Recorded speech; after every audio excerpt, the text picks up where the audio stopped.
Olá, bem-vindo ao Mesa Regeneração 2020.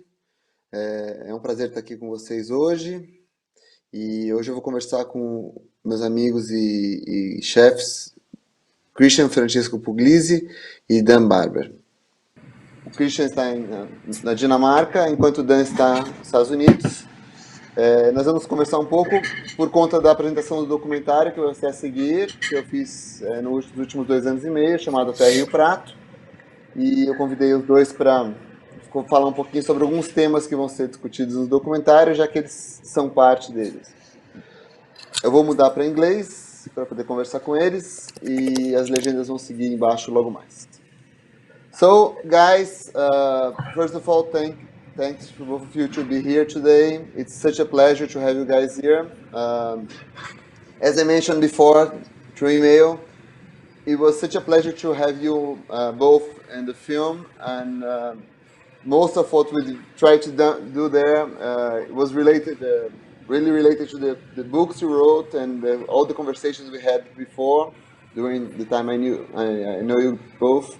So I want first to thank you and say it's a pleasure.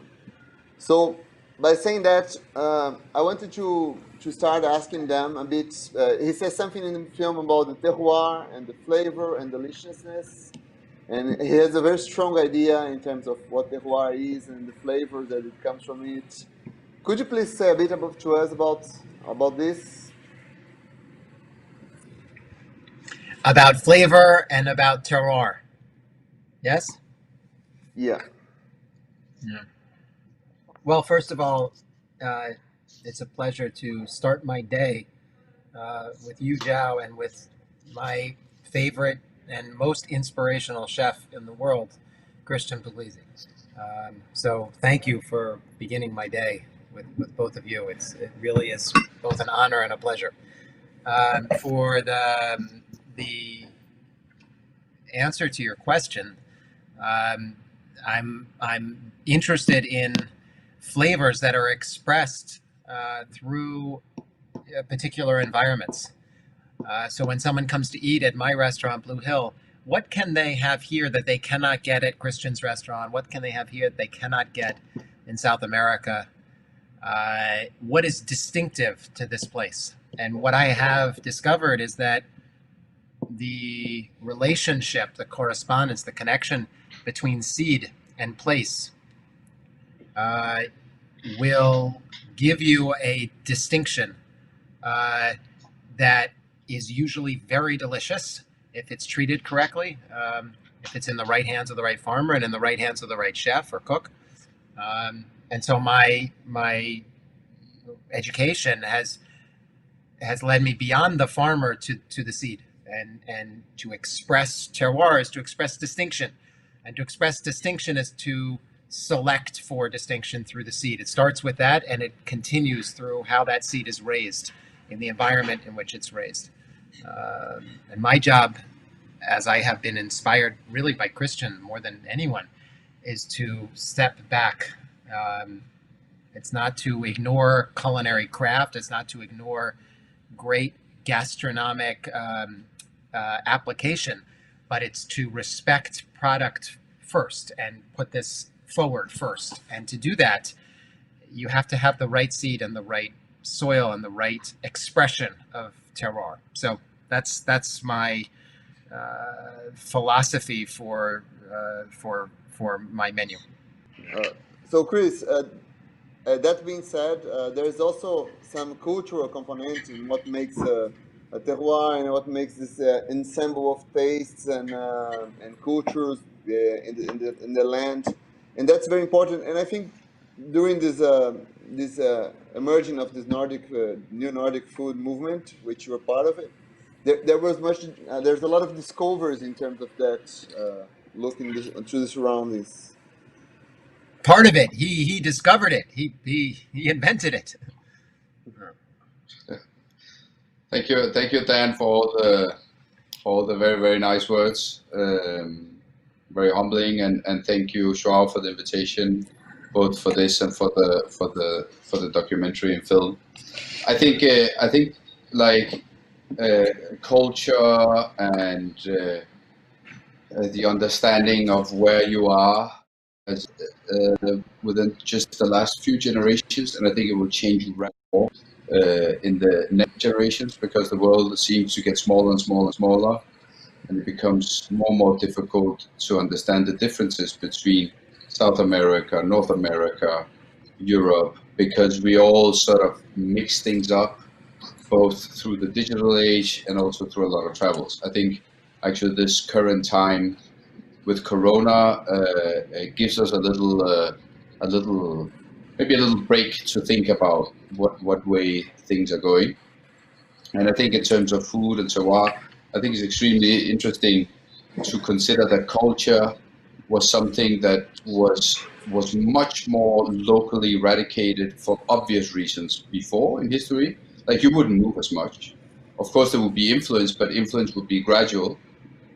So Italian immigrants to Italy, or Jewish immigrants to Italian immigrants to the States, or Jewish immigrants to the States would bring some culture that is now embedded and integrated completely in American cooking culture. But today it seems that you can find that information, and you can discover cooking from the opposite part of the world in a completely different way than you could before. And then I think it's really up to being capable of understanding yourself more and more, and also understanding your personality more and more, to let a terroir shine on you. I think we need to redefine the idea of what is the terroir, and I think to me it gets closer and closer to the idea of personality, really, because the way we connect as groups to create a culture is not geographically defined in the way it has been before. So to me, you say I'm a part of the new Nordic movement. I don't really feel that I'm a part of the new Nordic movement. I just happen to be here. But I'm an Italian immigrant in a Northern European country. I've lived and worked in France. I've lived and worked in Spain. What is my terroir? Well, to me, it's radicated in my responsibility and feeling of responsibility, and in my curiosity on the raw material, produce, and the source of things, no? And that brings out what I believe is my own personality with what we do, and that might have a completely different output just a few kilometers away. And I think it's just, I appreciate and understand the idea of the local cultural heritage that needs to be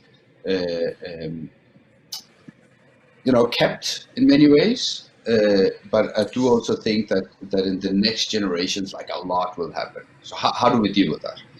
So, guys, as I was saying, that when there's a passage in Dan's book, The Third Plate, which is a very nice story that is telling about the corn and the way of planting the corn. And there is it's called the Three Marys, if I remember well, of planting the beans. Three sisters. Three sisters. Sisters, yeah. And I think that, as Chris say, there's an importance of looking back and the way that people used to say. I think that's a very good example of how we can use technologies that were made much before and bring it back to the way of producing food in, let's say, avant-garde or a more new way, and to combine that. What do you think about that, Dan? So the Three Sisters is just to make sure we all know that it's planting corn, which was the principal crop for Native Americans, for indigenous Americans, but planting it with beans and squash, winter squash. And the idea was that the beans gave the corn plant the nitrogen to grow, and the squash settled around in between the corn plants and suppressed weeds.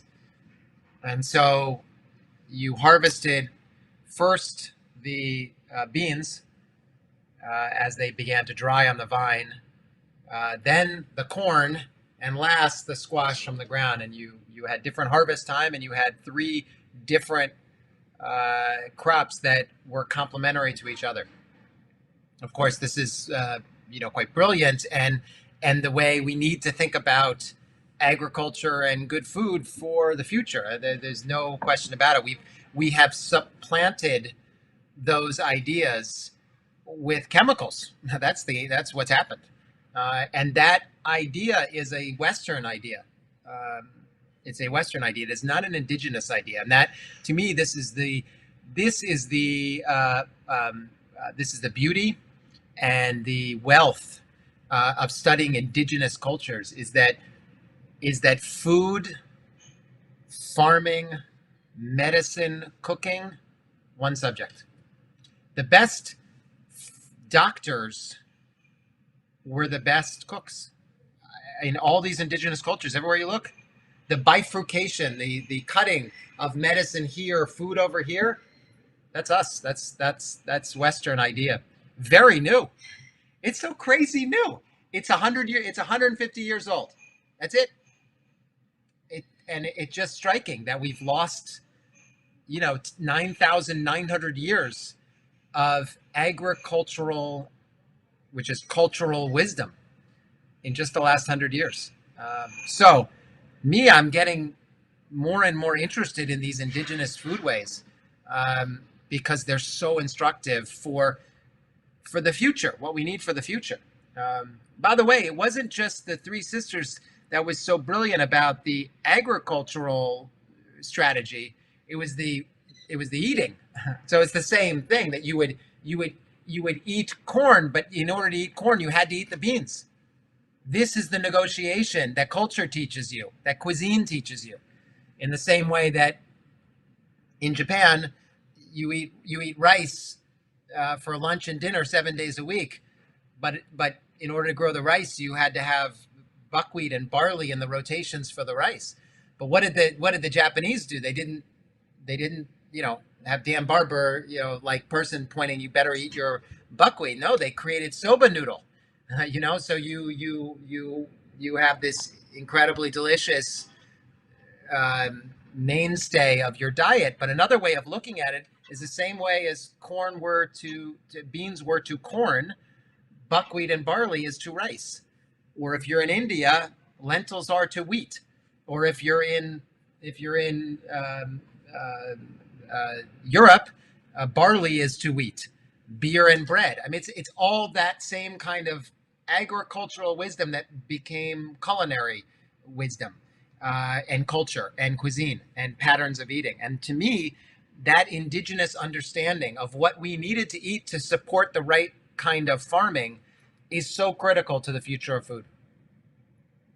And Chris, going back to you, as you very well mentioned in the film, you say about when industrialization comes and starts the repetition and change the idea from doing something very well to doing something very cheap and quick. And that somehow puts all the things that Dan was describing in the ropes and the... Yeah, I think that what's really interesting is that technology cannot do anything on its own. It is in the hands of people that it can go in good ways and bad ways, and we see it all around us today. It's the means of communication and social media is extremely important to try and understand, because it's a technology that might look like it's saving us, but it might very well ruin us. And I think that it's the same thing that you see in agriculture, is that a lot of these things are because they are ancient. It's ancient wisdom, and they make a lot of sense because they made sense even in a very low-tech situation. The problem is, I think it's more that what is the big difference between the indigenous cultures that Dan is fascinated, as I am, and everyone should be, is that they differ from our Western Christianity-based culture from instead of being in a situation where you want to dominate nature, which is the history that we come from. You know, it's the forbidden fruit. There's something like there's an alienation towards the nature that we are in, and as mankind, we need to stand above it and the world. While many indigenous cultures have a completely different holistic way of seeing nature and themselves as part of nature. And I think when you see yourself as part of nature, you understand the circle of life and death in a different way, and you understand that we need to engage with nature in a way that is not just about buying some stuff that you can put there to make things grow, and then you harvest it and you sell it for cash. That is so deeply eradicated in our culture, in our way of seeing life, that no matter what kind of technology we invent, it's not going to take us away from this point of view. And I think it's what we need is a change of philosophy. It's a change of understanding where we are. And I think that today you can see that most of us, not all, but most of us start seeing that there's something wrong. Like, resources are not forever. So how do we deal with this? We need to adapt, and we need to adapt culturally, mentally, and philosophically. Great. Right. There's something that I always say to my students when I'm in class, that there's much being said in religion that God created man as his kind, the same way, the same shape, the same. But actually, it's the opposite, isn't it? In the monotheist religions, we created God as ourselves. We designed God as a man, and when you go to the northern religions, like in German and Denmark, and even in the indigenous religions in Brazil, the nature are the gods. Gods and nature are the same thing. There is a God for the wind, for the water, for the sun, for the fire, and that is quite a change. And then when you say that, and then you think of that, there's an ethical behavior that swaps from nature to man. And then if you go like some thousand years ahead, and you look at the economics, and you look at the way that we shaped economics in the, like, let's say, last 50, 70 years or something, there's much be said about efficiency and centering efficiency and the way that we can spend less money, less time, less way of in everything, that we can save, that we can make it more profitable and stuff like that. So actually, when we say about food, we are saying actually about ethics, isn't it? I mean, it's for both of you. Christian, what do you think? Ethics? Dan? Well, yeah. Obviously. I think the main thing, like when you talk about making things cheaper, it all comes down to what currency are we talking about? And the main currency that we should all talk about is the time that we have. And it's so strange that we live in a world where you just run around to amass as many resources you can, being money mostly, and you do so by spending the real currency that you have, which is the time. And then in that process, you stop spending time on things that are just so deeply embedded in our biology, which is sourcing your food, cooking your food for yourself and for the people you take care of around you. And in the loss of that, there is just so many health deficiencies so clear. There's mental issues that are very clear, and everything would just be easier on us if we were capable of creating a society where it would be normal to spend much more of your own time with pleasure, deal with the food that you're eating. I mean, it's kind of simple when it comes to it, and that is an ethical question, because I think what kind of purpose do you have with the time that you spend? And I think that unfortunately there is extremely complicated issues in our society, modern Western society particularly, that just puts food out on the sideline, where it has been for hundreds of thousands of years the very core of what it is that you do in your day. That's great. I'm going to use that again. That's very, very good. The core of what you do with your day revolved around food. Wasn't such a bad thing. Yeah. Yeah. Well, of course, and we see I what think happens. We see what happens when sense. we see what happens when you get distance from what you said. This is the result, and it's just very recent. But it's a disaster. Yeah, and I think it makes totally sense to say, okay, it's kind of an uncomfortable life having to get up to provide fire and food every single fucking day. You would go 2 days without eating also, which of course Yeah. it's not the optimal situation, but we just need to understand that we've moved so far away from that situation, trying to make ourselves more and more comfortable, that we don't really live, and being a little bit closer, a little bit more towards this, I think is really a very simple, straightforward solution.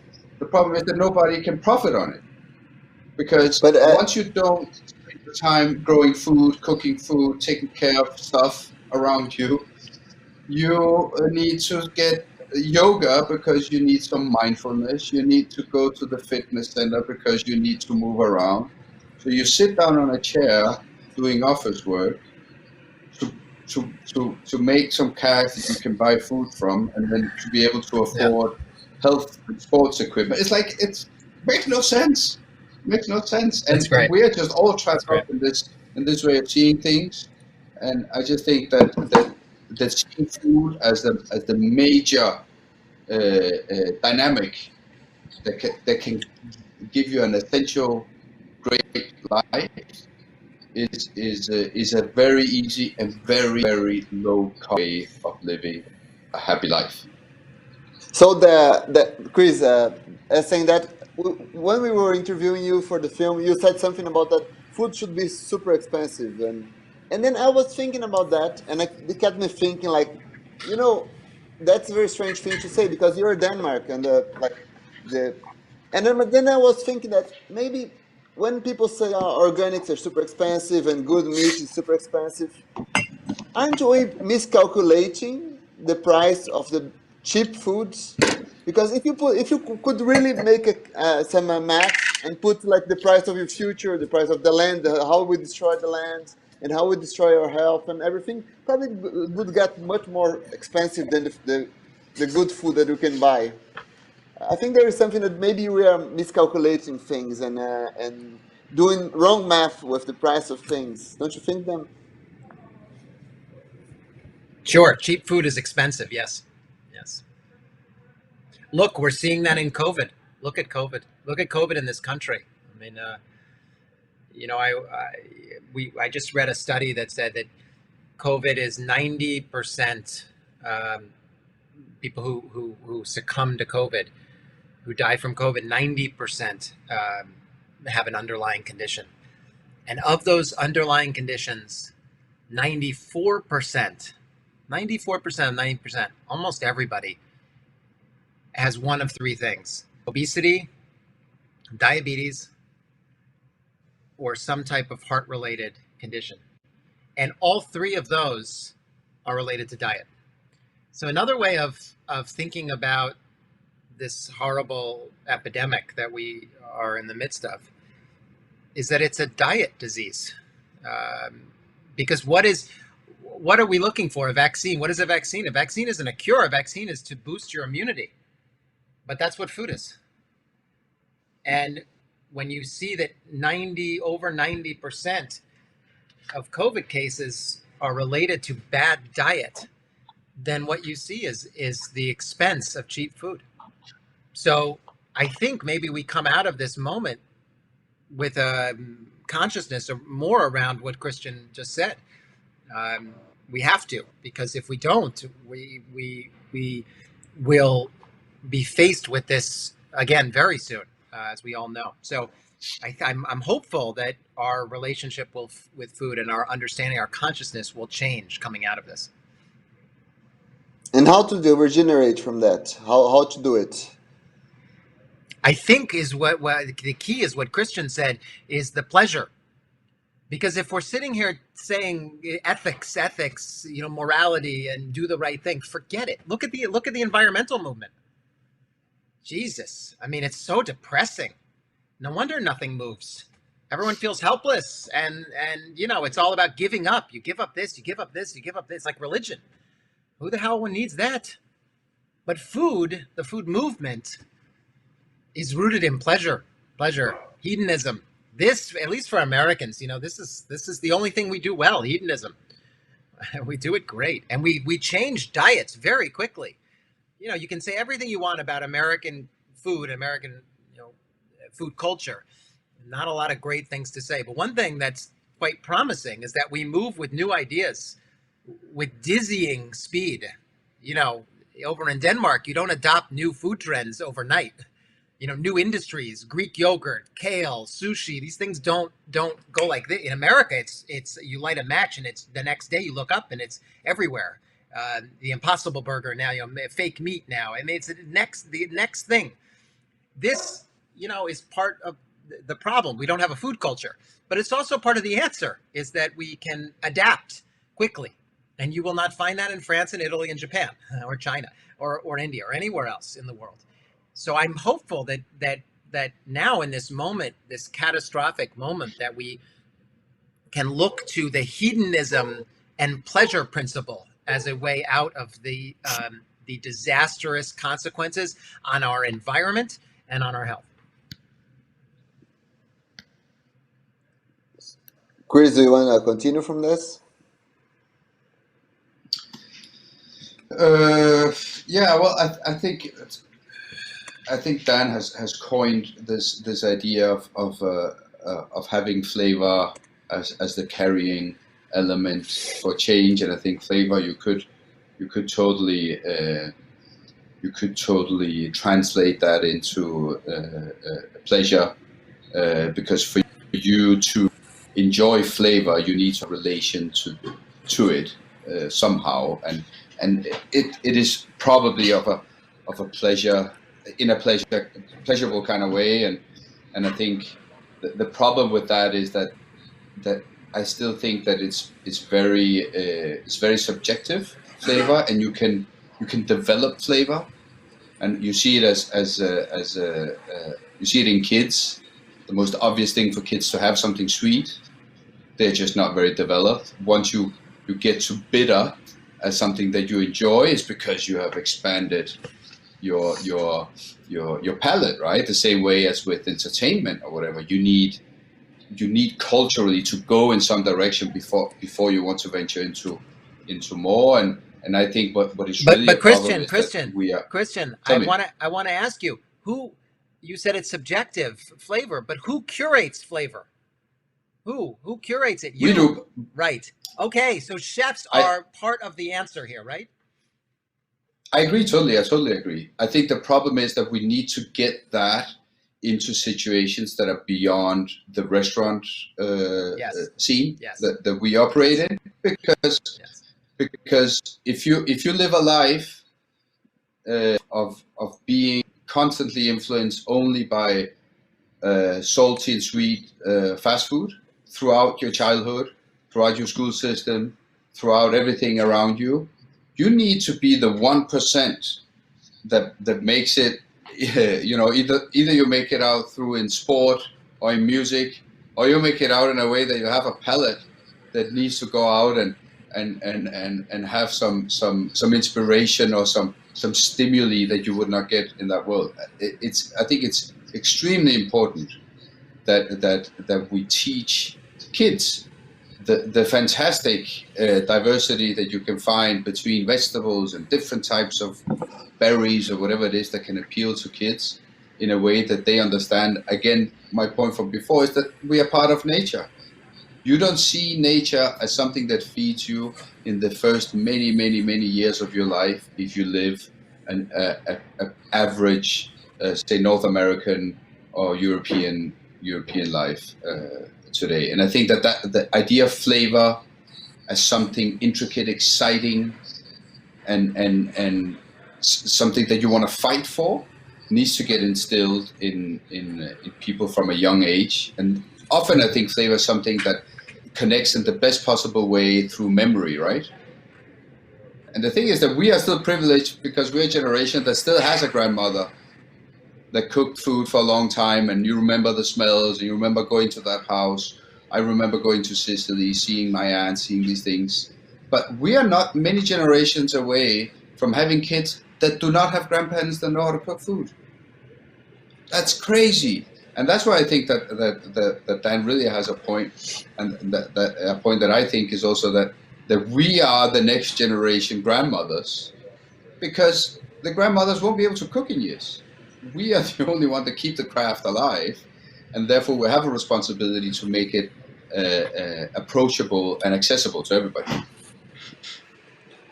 I would add something in this account, which is the biodiversity. When I look at both of you, I look to two wonderful, talented chefs, but more than that, two farmers. And I think you both take a lot of pride by being farmers. We had this conversation before, Chris, and I'm pretty sure that them as well. So, and there's something that when I look at that, we were in the same event, the Row 7 event last year, and Chris was cooking with them, and then someone mentioned that we have like 3 or 4 companies that own all the seeds production in the world, like industrial seed production.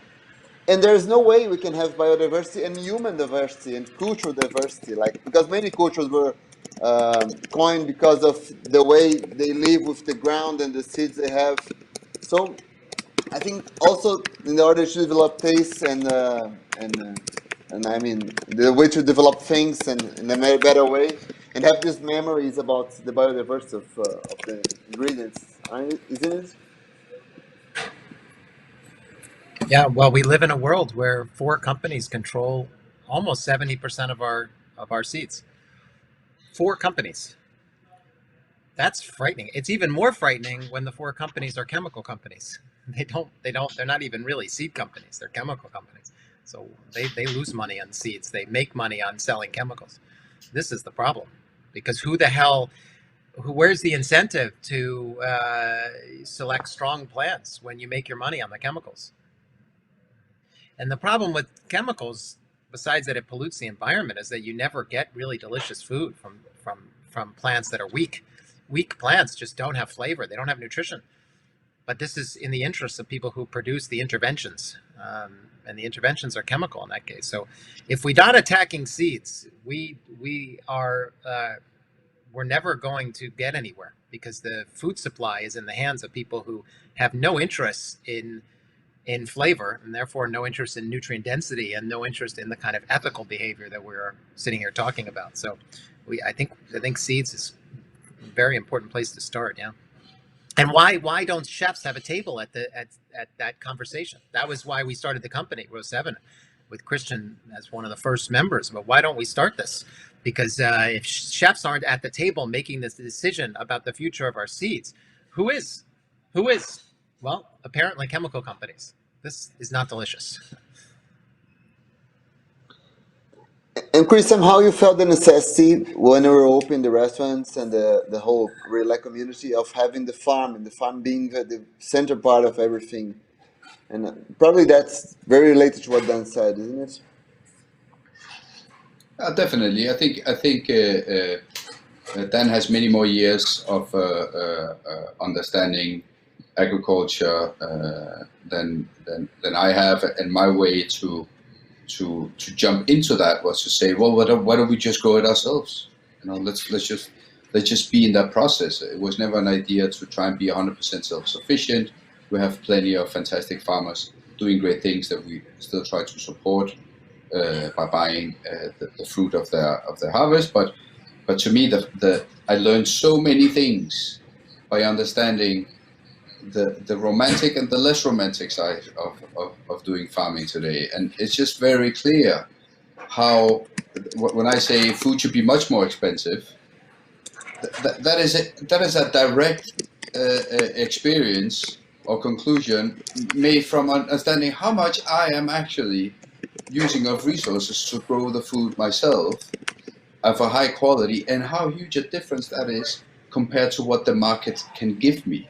So of course, there is many flaws in the ways that we do things, and in terms of efficiency, you can obviously get much better with years, because you just get much better, and efficiency is not per se a bad thing. But once you're on your knees and you pull carrots from the ground, and you understand that your back is hurting from doing this for hours, then you start understanding how the hell can this cost so little when I go get it in the supermarket? Reality is that the amount of energy that we put into the food is taken away from our physical effort and put into the very mechanized, industrialized system that also spends as much energy through non-renewable sources. It's just oil and petrol that fires up the carrots and makes them cheaper. It's not sustainable in the long run. It's probably not sustainable to be on your knees, everybody be on your knees and grow your own carrots.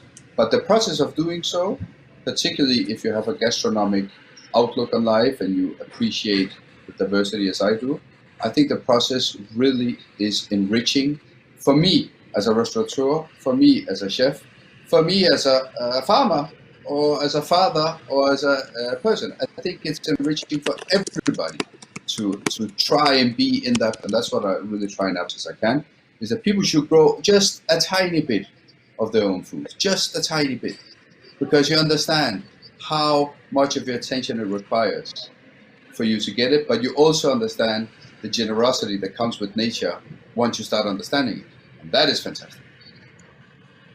What I admire so much about Christian and you, Zhao, for this film that you've made, is the recognition that as chefs we have an opportunity and a responsibility to go beyond, the four walls of our kitchen and dining rooms. And there's an opportunity now more than ever with our voice and the voice that you're helping to give us through this film that I think very powerful and very exciting. And maybe it's a next chapter for chefs. And me and Christian talk a little bit about our next chapters. What does it look like? But your film is a great way to frame this opportunity for chefs. So thank you for doing that. And I'm very sorry I have to leave this conversation because I have a board meeting with the Stone Barn Center, and they get very upset when I'm even like a minute late. So I have to not be rude and rude to you, but not rude to them. So thank you for including me in this conversation. No, as me that should thank you both guys. I hope that we can meet soon in the same ambience and change hugs and breathe the same air without masks and stuff like that. Yeah, I was in Blue Hill the very first day of the thing started. I had classes on how to wash hands in there. And well, thank you both guys. It's really a pleasure having you guys here, and I'm pretty sure that everyone in Brazil is loving to listen to you, both of you. I will invite everyone that's watching us to watch the film now that's going to be presented, and I hope to see you both soon and give you a big hug for both of you and all the team. To you too. As they say in Judaism, next year in Jerusalem, but I say next year in Brazil. Okay. Hope so. Okay. Bye bye, my friends. Thank you. Thank you. Bye bye.